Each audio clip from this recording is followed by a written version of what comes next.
Om Swastiastu. Om Awigenam Astu Namo Sidam. Om Siderastu Tat Astu Astu Swaha. Om Anubadrah Kartawiyantu Wiswata. Semoga pikiran yang baik datang dari segala penjuru. Perkenalkan, nama saya Niputu Norma Ratnasari, Angkatan kedua Program Studi Penerangan Agama Hindu semester 6, Sekolah Tinggi Agama Hindu Batara Guru Kendari. Pada kesempatan kali ini, izinkan saya memaparkan materi seputar psikologi agama. Ada beberapa poin yang akan saya jelaskan. Poin yang pertama adalah pembahasan tentang psikologi agama. Yang pertama, pengertian psikologi secara umum. Pengertian psikologi secara umum yaitu psikologi merupakan salah satu bidang ilmu pengetahuan dan ilmu terapan yang mempelajari tentang perilaku, fungsi mental dan proses mental manusia melalui prosedur ilmiah. Dan yang kedua, definisi serta pengertian psikologi agama menurut para ahli. Psikologi agama merupakan cabang ilmu psikologi yang meneliti dan mempelajari tingkah laku manusia dalam hubungannya dengan pengaruh keyakinan terhadap agama yang dianutnya, serta dalam kaitannya dengan pengaruh usia masing-masing. Selanjutnya adalah pengertian psikologi agama menurut para ahli. Yang pertama adalah Jalaluddin.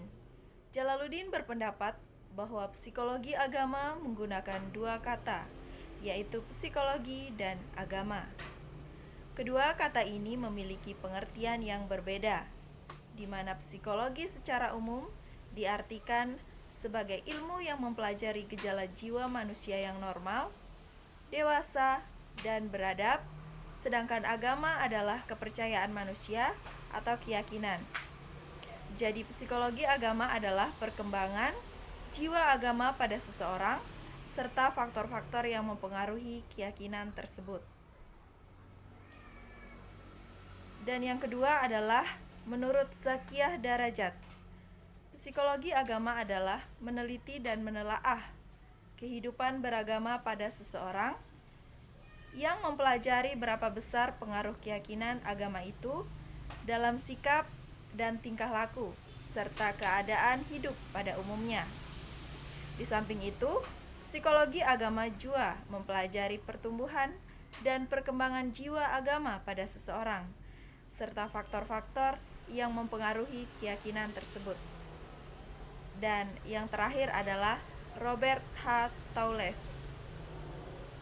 Berpendapat bahwa psikologi agama adalah cabang dari psikologi yang bertujuan mengembangkan pemahaman terhadap perilaku keagamaan dengan mengaplikasikan prinsip-prinsip psikologi yang dipungut dari kajian terhadap perilaku, bukan keagamaan.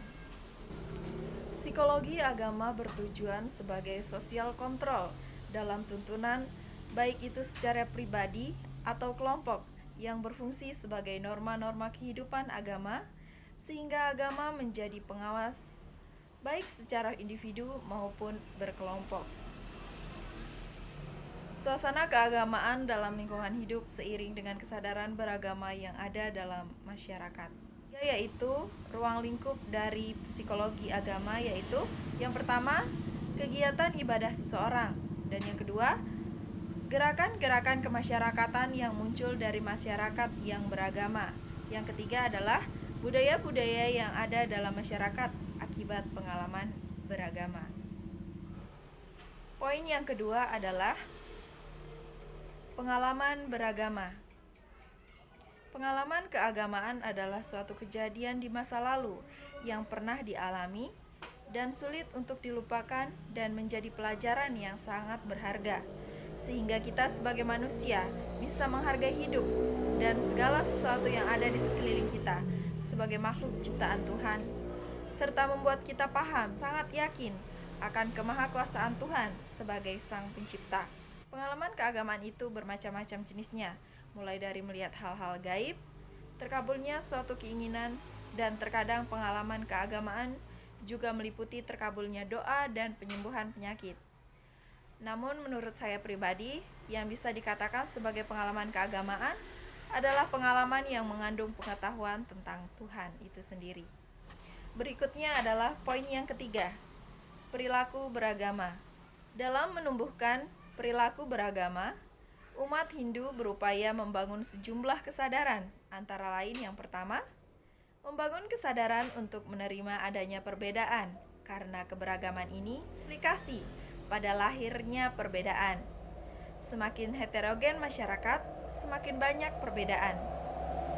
Maka perlu pemahaman bahwa perbedaan merupakan keniscayaan atau warenugraha ide Sang Yang Widiwasa. Yang kedua yaitu membangun rasa saling percaya dengan pemeluk agama lain, dengan saling mengunjungi, saling mengenal sebagai salah satu kunci membangun hubungan yang sehat antara pemeluk agama. Yang ketiga adalah lebih mengedepankan persamaan daripada perbedaan dengan membangun komunikasi dan kerukunan antar umat beragama, serta mengedepankan aspek-aspek persamaan daripada menggali perbedaan yang sudah pasti ada. Yang keempat yaitu mengajarkan moderasi beragama, yaitu cara beragama yang moderat, tidak ekstrim, yang damai, santun dengan menghargai adanya suatu perbedaan. Yang terakhir adalah dalam dunia digital, saat ini perlu membangun kesadaran umat untuk tidak mudah terhasut dengan adanya informasi melalui media sosial dan senantiasa bijak dalam menggunakan sosial media. Selanjutnya pembahasan keempat, konflik dalam psikologi agama beserta solusinya. Ada beberapa penyebab konflik antar umat beragama. Yang pertama, mereka masih belum memahami ajaran agamanya atau menyimpang dari aturan ajaran agama masing-masing. Yang kedua, masyarakat masih mementingkan diri sendiri atau menganggap agamanya yang paling benar. Dan yang ketiga, masyarakat masih bertindak semaunya tanpa mengikuti kaedah yang ada. Sementara itu, yang menyebabkan terjadinya konflik antar umat beragama bukan berasal dari faktor agama, melainkan dari faktor ekonomi atau keuangan, politik dan sosial yang kemudian diagamakan. Banyak tokoh agama atau masyarakat yang masih memiliki kurangnya kesadaran sebagai tokoh dan umat beragama. Beberapa faktor penyebab terjadinya konflik beragama antara lain, yang pertama adalah anggapan hanya satu agama yang paling benar. Banyak orang beranggapan bahwa hanya ada satu Tuhan dan mereka menganggap agama mereka lah yang paling benar. Dan yang kedua, agama dianggap memberikan kebenaran absolut. Banyak masyarakat yang masih menganggap bahwa agama itu diberikan oleh Tuhan Sang Pencipta. Ajaran dan doktrin mereka haruslah mutlak dan sempurna. Hasil yang tak terelakkan ini adalah bahwa Anda memiliki diri Anda sebagai orang yang berpikir hitam dan putih. Banyak masyarakat yang mendefinisikan agama dalam bentuk hitam putih, yang artinya mereka berpikir bahwa agama yang dianutnya adalah kebenaran yang lengkap, sementara agama lain adalah salah. Upaya yang harus dilakukan untuk mengatasi konflik agama antara lain, yang pertama adalah masyarakat harus mempunyai rasa kehormatan antara agama satu dengan agama yang lainnya. Yang kedua, masyarakat harus mempererat tali persaudaraan dan berusaha mengenal lebih jauh antara satu dengan yang lainnya. Yang ketiga, mempunyai kesadaran bahwa setiap agama yang dianut masyarakat membawa misi kedamaian. Yang keempat, masyarakat yang baru saja pindah ke daerah lain harus berbaur atau membaur ke masyarakat sekitar. Yang kelima adalah dalam masyarakat harus ada keadilan dan rasa ketidakadilan itu harus dihilangkan agar tidak menimbulkan rasa kebencian. Dan yang terakhir adalah di dalam masyarakat juga perlu adanya pengembangan identitas bersama seperti persatuan agar masyarakat itu tahu bagaimana pentingnya persatuan dan kesatuan dalam berbangsa dan bernegara. Pembahasan yang terakhir adalah istilah khusus yang sering digunakan dalam psikologi agama. Kata-kata khusus yang digunakan dalam psikologi adalah yang pertama, behaviors adalah aliran pada awal abad ke-20 yang dicetuskan oleh psikologi eksperimental yang dengan menentang metode-metode introspeksi mengemukakan bahwa psikologi terbatas pada ilmu yang mempelajari tingkah laku yang dapat diamati.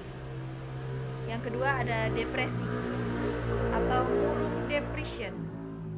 Keadaan seperti ini adalah yaitu rendah semangat.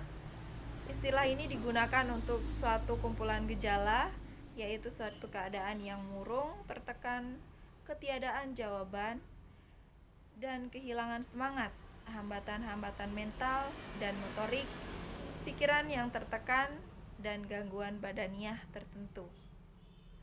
Yang ketiga adalah depresi neurotik, attic depression. Gangguan psikoneurosis dengan gejala sedih, murung, merasa tidak berguna dan tidak berdaya. Yang keempat adalah dominan, menguasai sifat atau kecenderungan seseorang untuk mempunyai kontrol terhadap tindakan-tindakan orang lain. Yang terakhir adalah dorongan atau motivasi. Istilah yang menunjukkan suatu kebutuhan dan pengaruh tingkah laku ke arah suatu tujuan. Demikian materi yang dapat saya sampaikan pada kesempatan kali ini. Bila ada tutur kata yang kurang berkenan, mohon dimaafkan. Saya akhiri dengan ucapan Parama Santi. Om Santi Santi Santi Om.